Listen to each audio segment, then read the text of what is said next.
दर्शक बंधु कौन विदेशी फल आम देश में हो पार ये प्रश्न समस्त मन में थाए तेबे मालेशिया गोटे फल जोटा को अंजीर बोली कहूँ आम सी कौन आम ओडिशा चाष हो पार से बाबद जाना एवं एठी आम आप देखुं ये फली जो अंजीर आप मालेशियान अंजीर सी एठी फली तो ताकू किए सफल कर देखते बाबद जानू एवं आपण को ये जो अंजीर बाबद समस्त विवरणी देवु।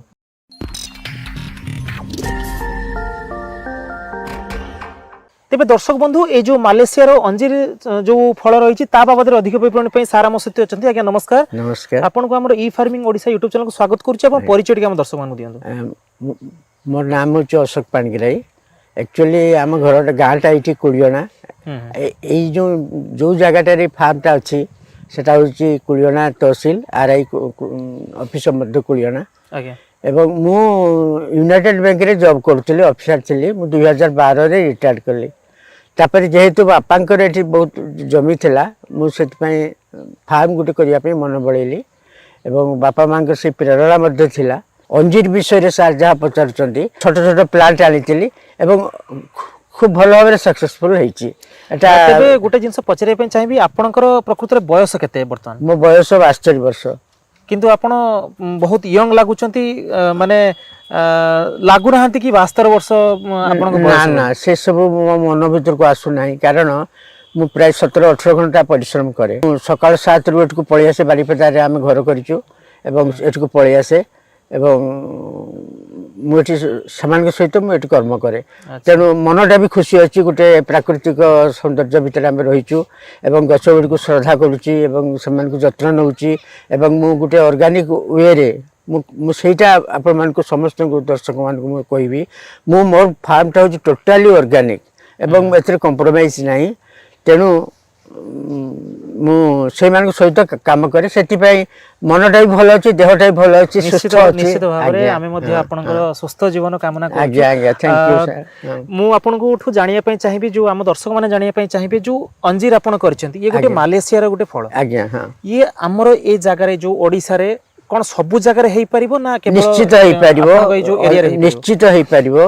अंजीर विषय आपण मानकु मु कहबी खूब भल भाव रे हो पारिबो किंतु प्रत्येक गछ प्रायतः प्रत्येक गछ फूल गछ हो फल गछ हो से माने बहुत छनछनटिया माटी आवश्यक करंतिनी। आपण देखंतु एटे उच्चा जगह आम एटा लगेइछु एवं ताकू कुडा कोसा देले पानी पाउथुबो पानी रे जमी रहू नथुबो से बेले हेले 100% मु सक्सेसफुल हेछि। एटा तो 1.5 वर्षर गछ आपण देखुछेति छोट छोट गछ अंजीर भी आपण देखेबी सेठी फल भर्ती हेछि एकदम छोट छोट गछ रे मध्ये। प्रथमे हम दर्शक माने हुए तो अंजीर बाबत समस्त जानि नथिबे काहेकि ना गोटे विदेशी फल यार माने टेस्ट केमिति बा स्वाद यार केमिति एवं ये यार मेडिसिनल वैल्यू किछि अछि कि नाही याको हम काई खाइबा?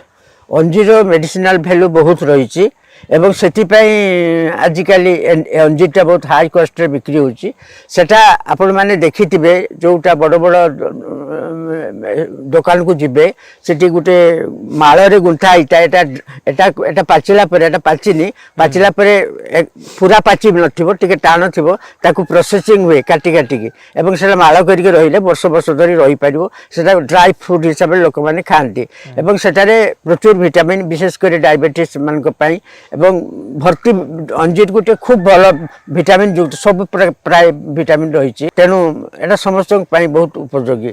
यार स्वाद प्रकृत बहुत मीठा आमे जो खाऊ मु प्रथम थर खाई पाचिले बहुत मीठा बहुत स्वीट एवं बहुत फाइबर अच्छी से भी आम देह बहुत भल। अच्छा या प्रकृत में कौ समय अमल करा जाए? ये तो बर्तमान कंचा अच्छी आम जहाँ देखु ये बर्तमान कंचा अच्छी किंतु या कौ समय या माने हार्वेस्टिंग करा जाए माने पाची गले कि पाचिबा जस्ट पूर्व पाचिबा पूर्व ताकू तोली निया जाए तोली नहीं कि सेटा को आपनकर गोटे गरम पानी रे ताकू किछ ताकू दे दिया जाए फुटंता पानी रे ताकू पके देकी उले आना जाए सेटा फुटिबोनी। अच्छा तापर से नरम हेजबो नरम हेले आमे जेबळी काटू सेबळी काटिकी ताकू कोना करिकी सेटा तापर खरा रे सुका हबो टोटली सुखी गला परे ताकू गोटे माळ करिकी गुंथिले हबो बा आमे परि पाचिला मध्य खाई परु डायरेक्ट ताकू रखिया पई हेले प्रोसेसिंग करके रखु छ ताले से अधिक दिन पर्यंत रहिबो आ जदि आमे माने हम डायरेक्ट मध्य खाई परु। अच्छा या बाबत प्रथमे जानिले कोठू बा माने एई जिंस एठी हेई परियो बोली आपण भाबिले केमती?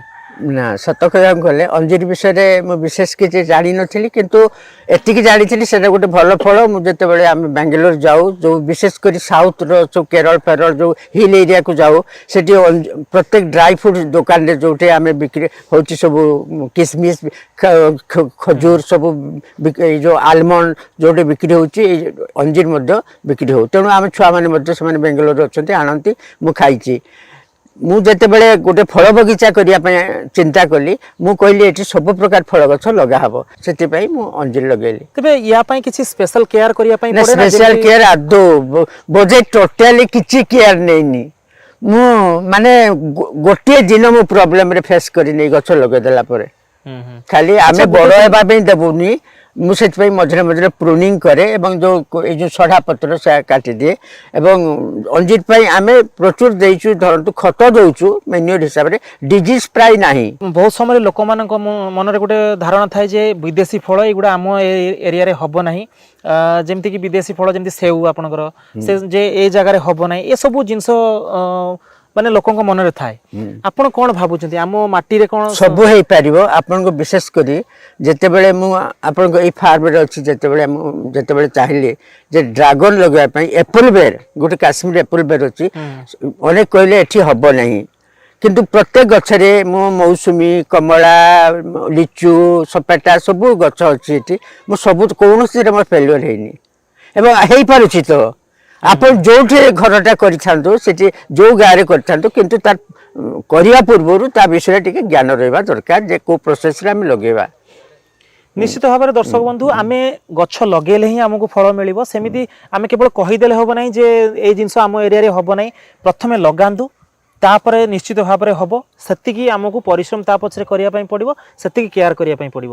ନିଶ୍ଚିତ ଭାବରେ ଆପଣ 72 ବର୍ଷ ବୟସରେ ବହୁତ ସୁନ୍ଦର ଫାର୍ମଟେ କରିଛନ୍ତି, ଆମକୁ ଦେଖିକି ମଧ୍ୟ ବହୁତ ଖୁସି ଲାଗିଲା।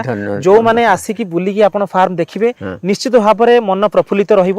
ଏବଂ ଏଠାକାର ଯେଉଁ ଗଛ ପତ୍ର ପୁରା ସବୁ ଯାକ ସବୁଜ ହେଇକି ଅଛି। ଆମକୁ ତ ଲାଗୁଛି ମାନେ ସାର୍ ସବୁବେଳେ ହୁଏତ ଏଠି ରହୁଛନ୍ତି, ଯାହାଫଳରେ ଏତେ ସୁନ୍ଦର ଫାର୍ମଟେ ହେଇପାରିଛି। ଆପଣମାନେ ନିଶ୍ଚିତ ମଧ୍ୟ ଆସିକି ସାର୍ଙ୍କ ଫାର୍ମ ଥରଟେ ବୁଲିକି ଦେଖନ୍ତୁ। ଆପଣ ବହୁତ ସମୟ ଦେଲେ ଆମ ଦର୍ଶକମାନଙ୍କୁ, ବହୁତ ବହୁତ ଧନ୍ୟବାଦ। ନମସ୍କାର ଦର୍ଶକ ବନ୍ଧୁ, ଆଶା କରୁଛୁ ଆଜିର ଭିଡ଼ିଓଟିରୁ ଆପଣଙ୍କୁ ଯେଉଁ ଅଞ୍ଜିର ବା ମାଲେସିଆର ଯେଉଁ ଅଞ୍ଜିର ତା ବାବଦରେ କିଛି ନୂଆ ଜିନିଷ ଜାଣିବା ପାଇଁ ମିଳିଥିବ। ଯଦି ଭିଡ଼ିଓଟି ଭଲ ଲାଗିଥାଏ ଭିଡ଼ିଓଟିକୁ ଲାଇକ୍ କରନ୍ତୁ, ସାଙ୍ଗମାନଙ୍କ ସହିତ ସେୟାର କରନ୍ତୁ, ଚ୍ୟାନେଲକୁ ସବସ୍କ୍ରାଇବ୍ କରିବା ପାଇଁ ଭୁଲନ୍ତୁ ନାହିଁ। ଆଜି ପାଇଁ ସମୟ ହେଲାଣି, ପୁଣି ଦେଖା ହେବ ଆଉ ଏକ ସୁନ୍ଦର ଭିଡ଼ିଓ ସହିତ। ସେତେବେଳେ ଯାଏଁ ରହୁଛି, ନମସ୍କାର, ଜୟ ଜଗନ୍ନାଥ।